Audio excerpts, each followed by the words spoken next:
Good afternoon, and welcome to TKAAM Thursdays, your midday cultural break. I'm Dr. Lana Reeves, the Education and Community Outreach Director here at the Kansas African American Museum. Today, we're going to talk about the gift of the Wichita Black Nurses Association. And today, I have special guests as my special guests, members of the association. My name is Linda Wright. I am the proud president of the Wichita Black Nurses Association.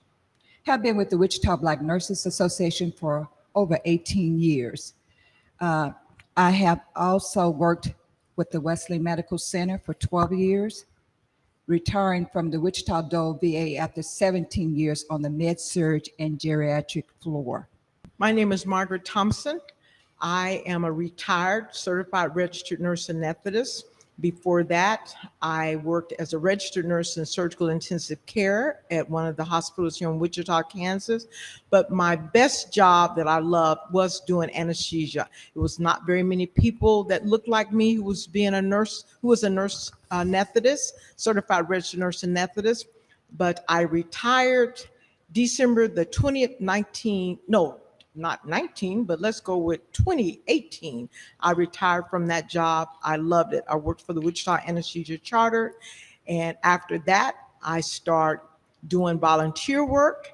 And so, as my children say, my mom is retired, but she is still working. And that is so true. I've been a member of the Wichita Black Nurses Association since 1973, and I love that because we do a lot of work. We give and we give and we give.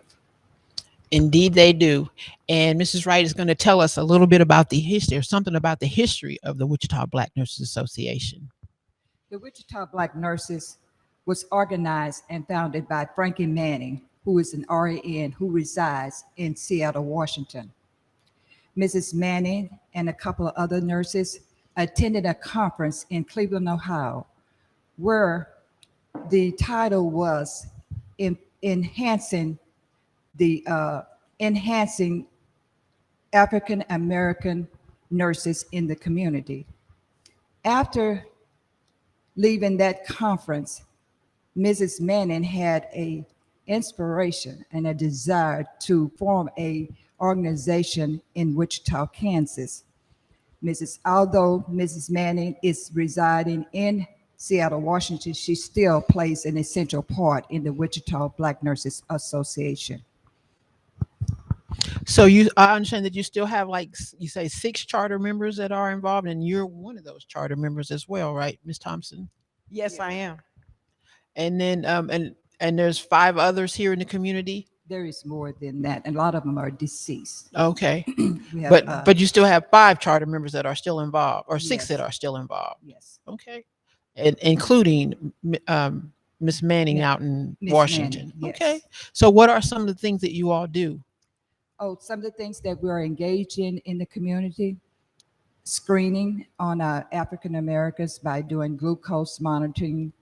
We do cholesterol screening. Mhm. We do blood pressure monitoring.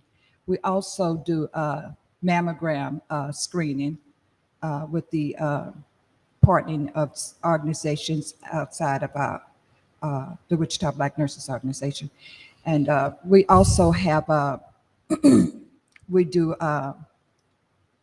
health fairs. We have done health fairs in the local churches, the community, schools twice a year. And we have done in the Wellness Center, which is now called the Health Corps Center, located on 21st Street.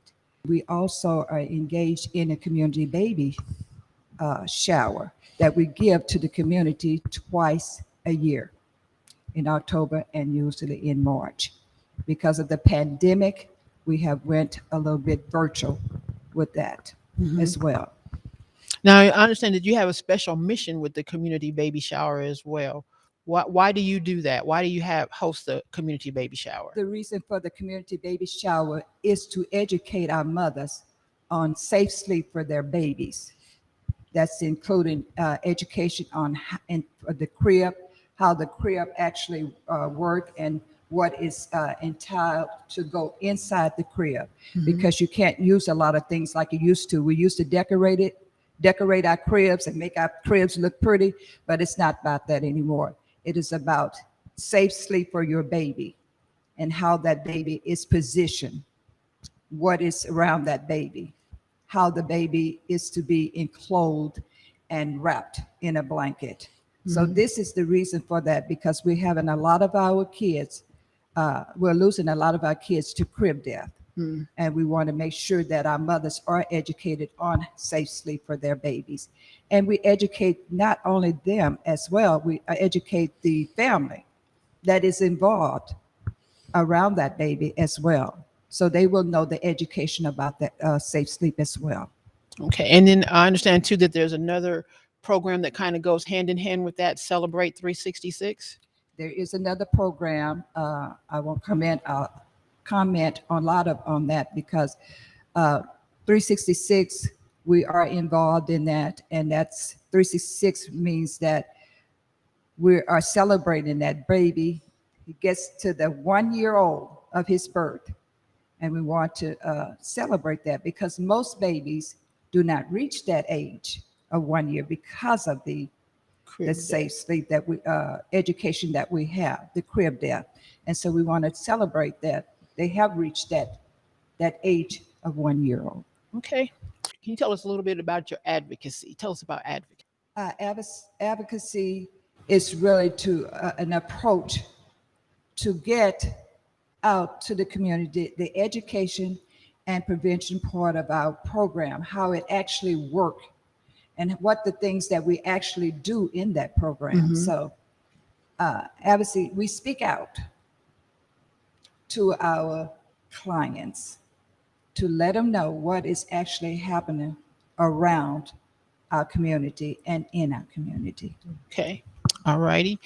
And I also understand too that you work a lot through the churches in the community, that they are kind of a gateway to give you access to your different clients.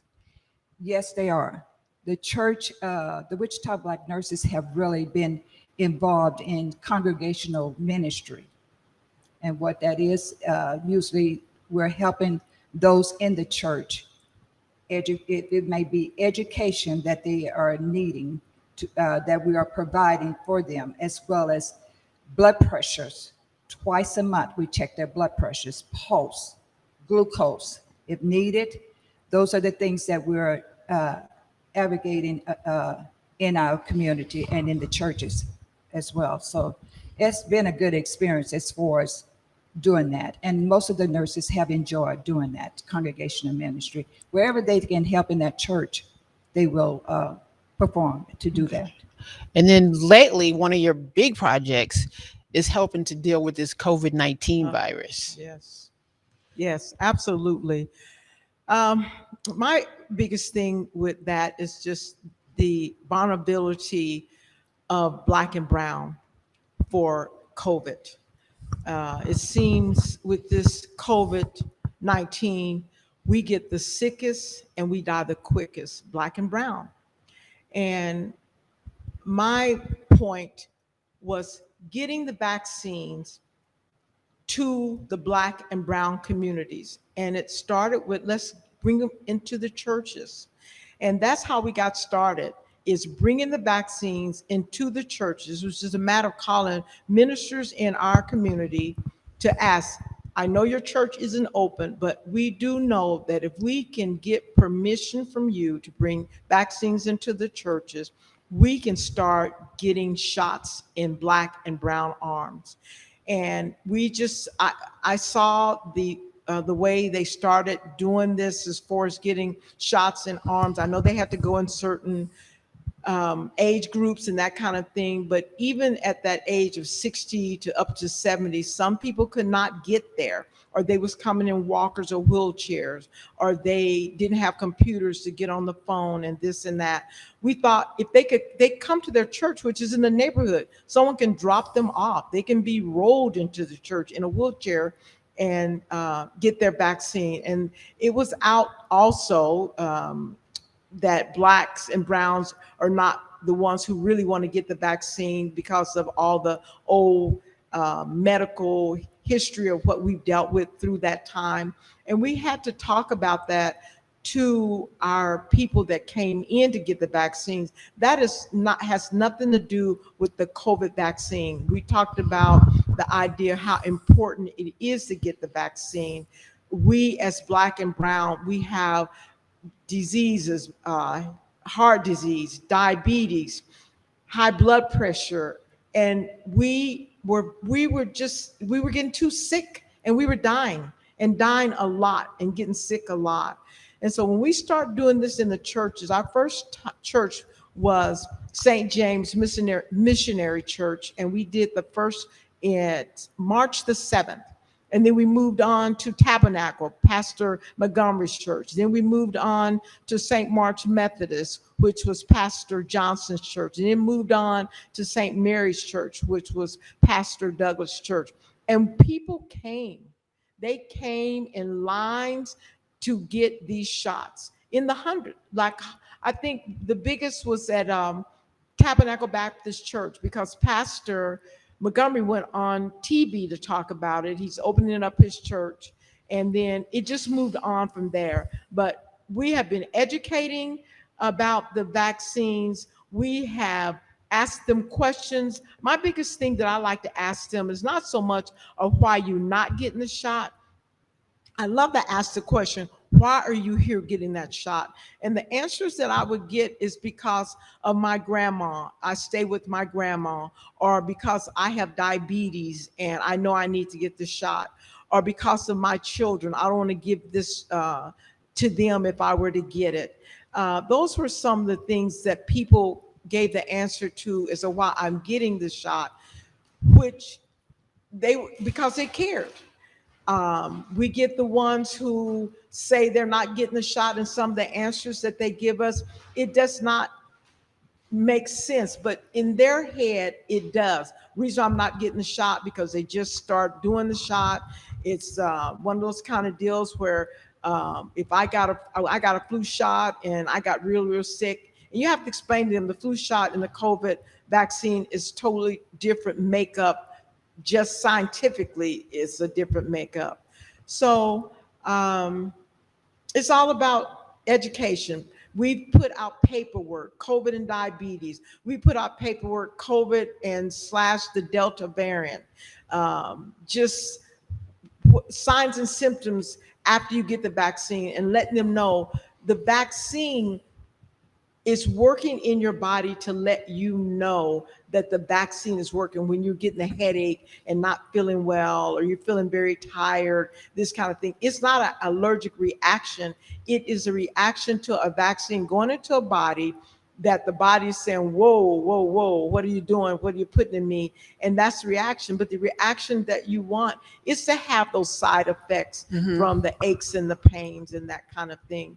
But it's not to say, I'm allergic to it. You're not. It's the vaccine, and it is new, but we just talk. We need to get this vaccine, Black and brown.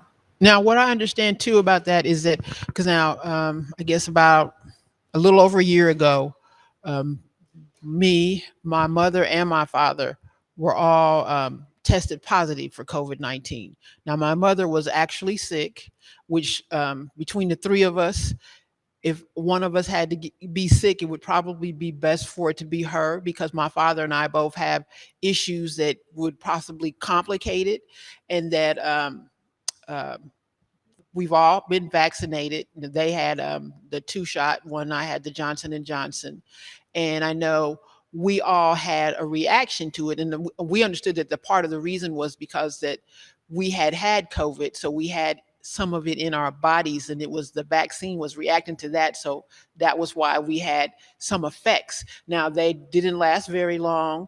They weren't nearly as bad as what my mom had when she was down sick and didn't want to eat or anything like that. But I mean, we just had like headaches and fever. That was the biggest part of it. And then, like I said, also living right next door to my parents is my aunt. She's like 86 years old, and she did not test positive for COVID-19. She had the vaccine, and it was like she drank a glass of water. It had, I mean, she had a little prick, but that's it. Had no effect. And I'm like, if all that reaction was just that, yeah, you did have it, then that, that's like your validation. Yeah, you had it. Then, hey, go ahead and get that Yeah, vaccine. I mean, exactly, exactly. If that's all you're gonna have, when I had my shot, I ended up with a headache. I ended up having some chills. mhm, I ended up feeling tired, and it lasted maybe a couple of days. And on that third day, I got up and moved around in my house. In fact, I remember that day baking bread. I mean, I felt better. mhm. My husband gets the shot, and the only thing that ached him was the arm that he got the shot in. And he went on and walking and doing what he does and doing stuff in the yard. Just was no big deal. Everybody's body's different. But Mhm. yes, like you said, you have COVID, you've had COVID in you. That shot is pissed off. So now you got something to protect me from letting you get this worse. I'm Mhm. gonna show you how I'm gonna work. That's right. And it starts working, and you still get the protection. It's the shield. You have to think of it as a shield of protection, and we need that shield. I know a lot of us don't quite understand it. I always say the people that are adamant about not taking the shot is just as adamant as the people who said, I am taking the shot. So, Mhm. you have to straddle the fence and talk to them, give them education as to why. And we won more people over the fence than we realized by just educating. Some have come back and say, well, I heard what you said about this and I went and got that shot. Well, and nobody's calling me and say, oh, because of what you did, I'm taking the shot. They just happen to see you and say, oh, and I took that shot because you was telling me this about that, and I know that wasn't true, and I read about it, so I took the shot. It wasn't a big deal in the first place. That's Yes, right. you're right. It wasn't. Yes, and I thought it was pretty interesting too. You said you went down to get your shot Hmm. and realized that there's not a lot of people down here that look like me, and you wanted to know why that was, and you started asking questions and figured out that Yes. it was because Yes. the barriers to getting the shot, getting there, getting signed up, all that's, I mean, you were probably part of the reason why, one, you guys opened it up so that they could come to the churches, Yes. some place that was safe, some place Yes. that people knew in order to make it happen. Yes. You brought the shots to the people and knocked down a lot of barriers to getting Yes. those Yes. shots. Yes. And then by, uh, I think they opened up with, like you said, Reverend Montgomery, Hmm. several others got Yes. on television, on the Yes. radio, in the Yes. newspaper, talking about what it is, how it is, and then you handed me a sheaf of papers that you also pass out to people to let them Yes. know this is what's happening, this is what the shot is, these are what the myths are. You give the information that busts the Yes. myths, and then they get to come and meet people like you Yes. when And they. 2,000 shots and over later, Mhm. compared to when it first started. I think it was like about a 6 or 8% of people getting shots that were black and brown. Mhm. And in our churches, whoever comes, we've had people from Asia. We've had whites, we've had blacks, we've had browns. It doesn't matter. We are giving shots. If you have an arm, we give you a shot. If you come in with one arm, you still can use that shot for the arm. We are just passionate about believing that this COVID, I always say, it always reminds me of a murderer that's just going around different communities and Mhm. just murdering us. And there is not a cure, because it's not a cure. I mean, but it is a protection. It's worth the protection.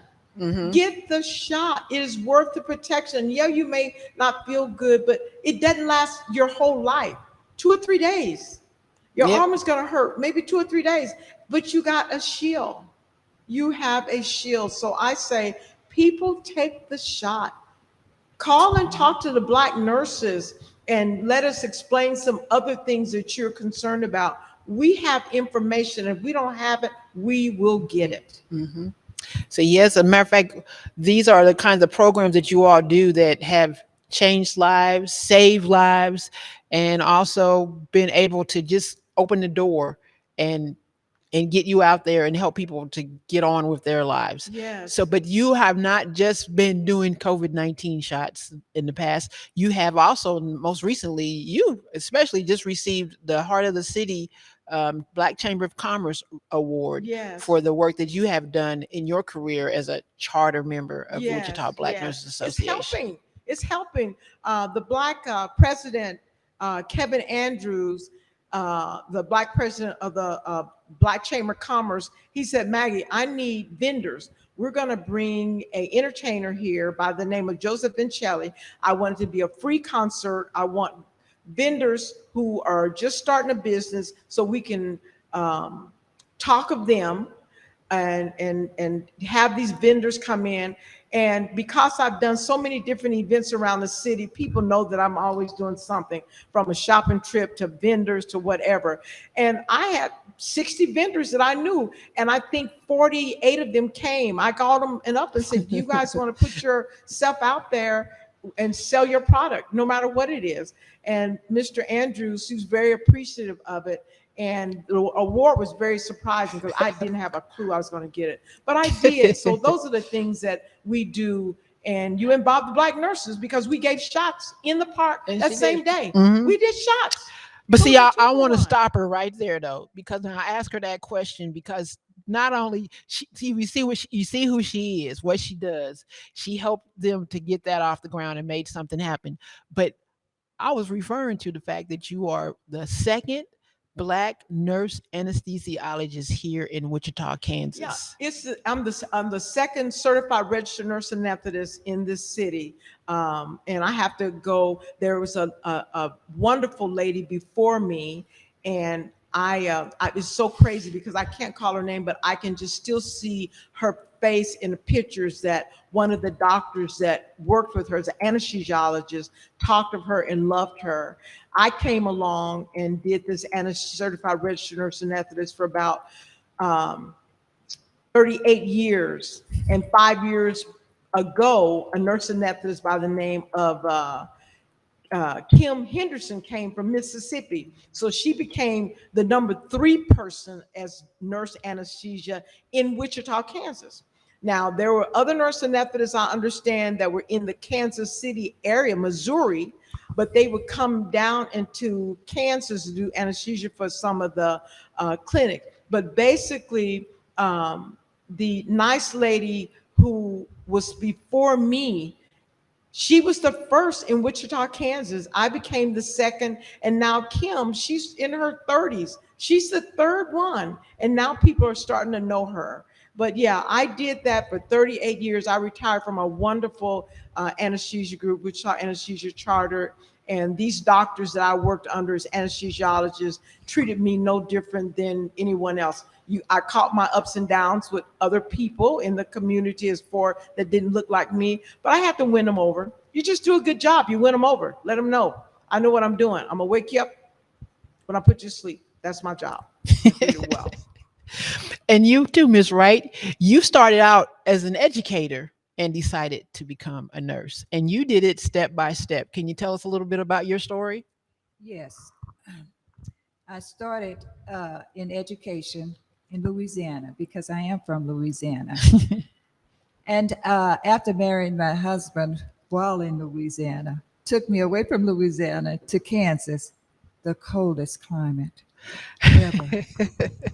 But I survived.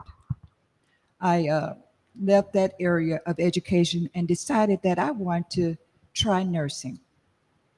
It was something about being in that white uniform. Hmm. It just enlightened me to see nurses, going down the hallway of the hospital or the clinic with their white uniform on. White I cap. said, I would like to try that. I'd like to go into that field. Started as a nurse assistant, moved up to medical assistant, and I also moved up to the licensed practical nurse school. And then I was in the program for the registered nurse program. But all that, I had some things that came up, so that kind of put a stop right there for me.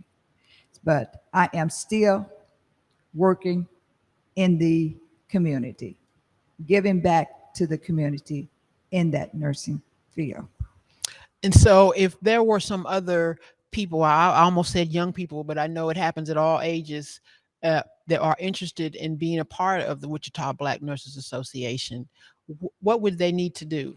They can get on our website, and we have applications that they can fill out, and we have applications that they can receive if they want them mailed.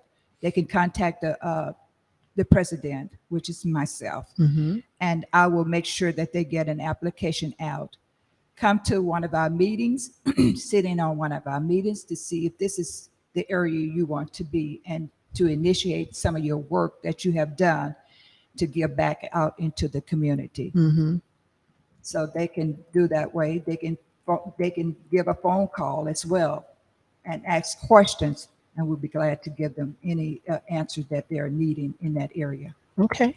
And I also understand that you also have scholarships that you do as well. Could they get information about that on your They website can as get it well? on the website, or they can still contact me as well, and I can give them a little bit more information about that.